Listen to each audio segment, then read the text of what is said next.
안녕하십니까. 어쩌다 책입니다. 오늘 소개해드릴 책은 병의 90%는 걷기만 해도 낫는다. 지은이 나가오 가즈히로, 옮기니 이선정, 출판사는 북라이프입니다. 그럼 책을 보겠습니다.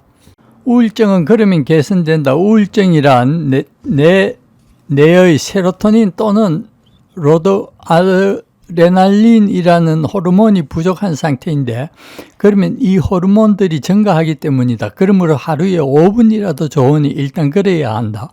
우리 병원의 외로 진료에는 우울증 환자도 매일같이 내원한다.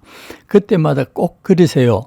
걸으시면 약을 안 드셔도 돼요 하고 말씀드리지만 환자들은 좀처럼 걷지 않는다. 걷기를 비롯해 그 어떤 일에도 의욕이 솟지 않는 무기력이야말로 우울증의 전형적인 증상이니 당연한 반응일지 모른다. 많은 우울증 환자가 밝은 낮에는 밖에 나갈 기운조차 없다며 해가 기울고 진료 시간이 끝날 무렵에 내원한다. 어느 정도 연배가 있는 일본 사람에게는 어린 시절 여름 방학이 되면 이른 아침마다 동네 공원이나 공터에 모여 라디오 체조를 했던 추억이 있을 것이다. 체조를 하러 갔다기보다 아침 일찍 억지로 일어나지 못해 보내졌다는 기억이 훨씬 많을지도 모르겠다. 하지만 어쨌든 정해진 장소에 도착해 이리저리 몸을 움직이고 출석 도장을 받으면 나름대로 재미있고 개운한 느낌이 들지 않았는가? 우울증으로 힘들어하는 분들도 그런 기억을 떠올리며 억지로라도 몸을 일으켜 걸었으면 한다. 당장 실행하기 어렵다면 매일 습관처럼 걷게 될 때까지 일시적으로나마 항우울제를 최소량만 복용하면 치료에 도움이 될 것이다. 나는 항우울제의 효능 자체를 부정하지는 않는다. 그러나 장기간 복용하다 보면 의존성이 생겨 끊고 싶어도 끊지 못하게 될 수 있다. 하루에 5분, 10분이라도 걸을 만한 기운이 생기며 서서히 복용량을 줄이다가 마지막에는 약을 완전히 끊고 걷기만으로 전환하자. 이 방법이라면 초기 우울증은 3개월 만에 극복할 수 있다. 약물에만 의존하지 않고 최소한으로 활용하며 걷기를 지도하는 좋은 정신과 의사, 좋은 내과 의사를 만나야 한다. 올바른 감기 대처법은 두 가지다. 첫째는 계속 휴식을 취하면서 체력이 돌아오기를 기다리는 방법이다. 정말 아무 일도 하지 말고 안정을 취해야 한다. 감기에 걸렸을 때 열이 오르거나 콧물이 나는 증상은 몸이 자연 치유력을 발휘해 열심히 감기를 치료 중이라는 뜻이다. 여름 면역 세포들이 싸우고 있다는 증거이며 설사나 콧물도 불필요한 세균과 바이러스를 몸 밖으로 배출하기 위한 방법이다. 따라서 약으로 증상을 완화시키지 않아야 오히려 감기가 더 빨리 낫는다. 특히 약을 먹어 증상을 억누른 상태에서 다 나았다고 생각하며 바쁘게 움직이며 감기는 더 끈질기게 몸 안에 남는다. 감기에 걸리면 면역세포에게 치료를 맡기고 충분한 휴식을 취하며 느긋하게 지내는 것이 가장 자연스러운 치료법이다. 둘째는 걷기다. 누구에게나 권하기는 어렵지만 감기 조짐이 느껴질수록 걷는 편이 좋다. 나는 감기가 온다 싶으면 따끈한 갈근탕을 마시고 길을 나선다. 약간 땀이 날 정도로 걸은 뒤 욕조에 들어가 느긋하게 휴식을 취하는데 대개는 이렇게만 해도 좋아진다. 만약 다음 날에도 증상이 있으면 소청룡탕을 마신다. 이 방법만으로도 대부분의 감기는 낫는다.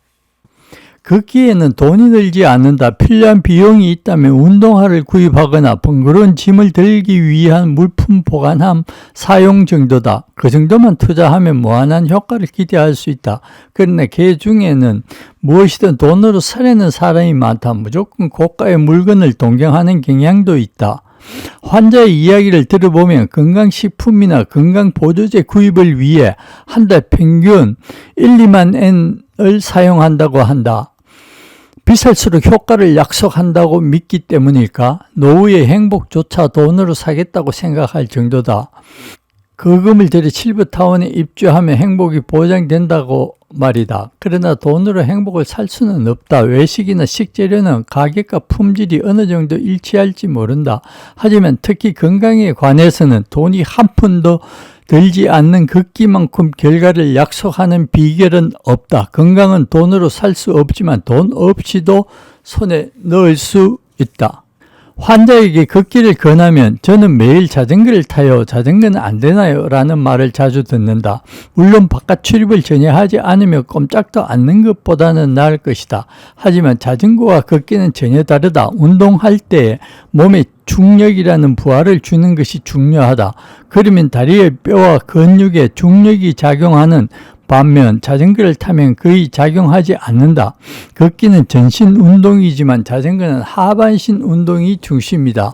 그러니 걷기와 자전거는 전혀 다르다. 환자가 위와 같은 질문을 하면 자전거도 나쁘지는 않지만 걷기보다 좋은 운동은 없지요 하고 대답한다.